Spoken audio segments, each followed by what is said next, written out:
Ladies and gentlemen, Chiefs Kingdom, welcome back to the Red Zone, your ultimate pulse on all things Kansas City football. I'm your host, diving headfirst into the heart-pounding drama that's got Arrowhead Stadium echoing with a mix of heartbreak and that unbreakable fire we all know so well. Picture this, it's a crisp December evening in Houston, the air thick with tension, and the Chiefs, our undefeated dynasty turned gritty contenders at 6-6, are battling just to stay afloat. But hold on, because what unfolded in that Texans showdown wasn't just a game. It was a gut-wrenching reminder that even legends like Patrick Mahomes and this electric squad can't outrun the cruel twist of fate. Have you ever wondered if the football gods have a sense of humor? Because tonight, they sure seem to be laughing at our expense. Stick with me as we unpack this nightmare, celebrate the sparks of hope, and gear up for the comeback we all crave. Let's rewind the tape to that chaotic kickoff against the Houston Texans. The Chiefs, riding the highs of last season's fairytale run, remember those clutch comebacks that had us screaming into our TVs? Entered this one desperate for a statement win to claw back into playoff contention. At 6-6, every snap feels like a referendum on their legacy. But bam, not even into the first quarter, and the injury bug bites hard. Wanya, our reliable third-string offensive tackle who's been holding the line like a human barricade, goes down. This isn't some bench warmer. Morris stepped up big when Josh Simmons and Jawan Taylor, two pillars of that revamped O-line, were sidelined earlier this year. Taylor, the fiery right tackle we inked to keep Mahomes' blind side safe, has been nursing his own woes, and Simmons? The guy's a beast when healthy, but availability is the name of the game in this league. So in trots ESA Pole, the steady hand from the practice squad, plugging holes like he's damming the Missouri River back home. It's admirable grit, folks, but let's be real. Starting a drive with your third emergency tackle? That's not strategy, that's survival mode. And if that wasn't enough to make you spill your barbecue brisket, enter the dagger to the heart, Trent McDuffie. Oh, Trent, our shutdown corner, the shutdown artist who's been the unsung hero of this Chiefs defense since we snagged him 10th overall in 2022. The guy's a baller, plain and simple. At 24, he's already got that veteran poise, locking down receivers like he's got Velcro gloves. But on a routine deep ball, Nico Collins streaking downfield, the Texans' offense licking their chops, McDuffie twists awkwardly, and down he goes. He lays there on his back, staring at the lights, the stadium holding its collective breath. Trainers swarm, he's helped off gingerly, and for those agonizing minutes, we're watching him pace the sideline, then hop on that stationary bike like it's his last stand. Questionable status flashes on the Jumbotron, and the docs are out there on the training table, bending and flexing that knee, probing for hope.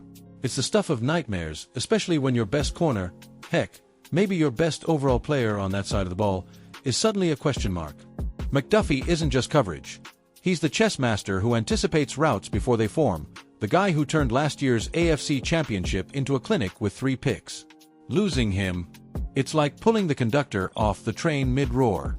But here's where the Chiefs' magic shines through, the resilience that's baked into this franchise like the red and gold on our helmets. Enter rookie sensation Noel Williams, the fresh-faced corner we drafted this offseason out of that talent-rich pool of SEC speed demons.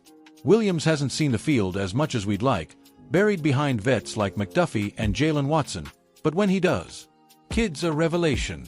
Rookie jitters? Sure, we've seen the occasional misstep, over-pursuing a slant that leaves a cushion, or biting on a double move like every greenhorn does. But tonight, he channels that fire. Subbed in cold, and his first dance? Shutting down Nico Collins, an elite receiver, mind you, the kind who torments DBs for breakfast. Williams jams him at the line, undercuts the route, and forces an incompletion that has Andy Reid pumping his fist from the sideline. It's a welcome to the bigs moment that screams potential. All night, Kansas City will lean on this 22-year-old to shadow Collins, trusting his ball skills and that Chiefs-honed instincts. It's a tall order, no doubt, but if anyone can rise, it's a rookie baptized in the pressure cooker of Arrowhead's roar. Now, let's zoom out for some real talk, because this isn't just bad bounces. It's a storm cloud over a season that's tested this team's soul. The Chiefs' injury luck? Last year, it was champagne wishes and Super Bowl caviar, dodging bullets while the rest of the league limped. They finished 14-3, Mahomes dissecting defenses like a surgeon, Travis Kelce snagging 93 balls for over 900 yards, and that defense, under Steve Spagnuolo, picking off 27 passes, the most in the AFC. But 2025? It's been a grind. At 6-6, they're treading water in the AFC West, that snake pit of rivalries where the Raiders' silver and black still haunt our dreams from those snowy Black Friday brawls, and the Chargers' powder blues have us seeing red after that heartbreaker in LA. Remember the Bolt Bowl last month? Mahomes threads a needle to Kelce for the game winner, only for Herbert to answer with a bomb that shouldn't have stood. Officiating woes?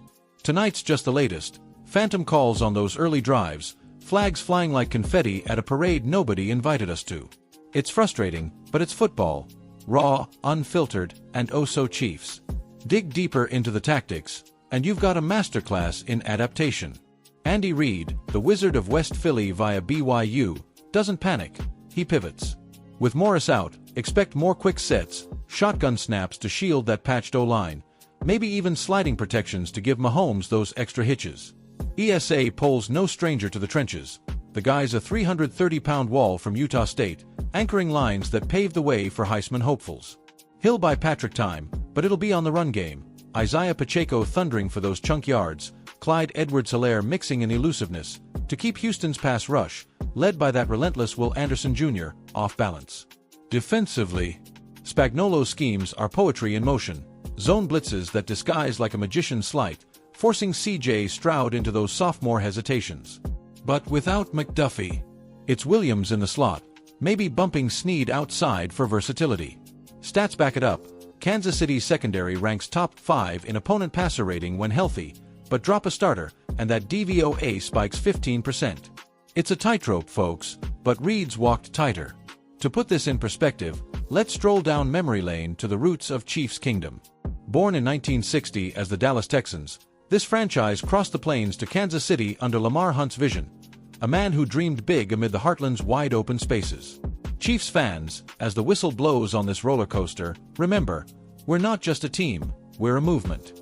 From the frozen fields of training camp to the confetti storms of Super Bowls 54 and LVI, back-to-back glory that's the stuff of legends, this is your kingdom, and it's roaring back. Tune in Sunday for the Broncos bloodbath. Strap on those red jerseys, fire up the grill, and let's show the AFC West why we're the heartbeat of the league.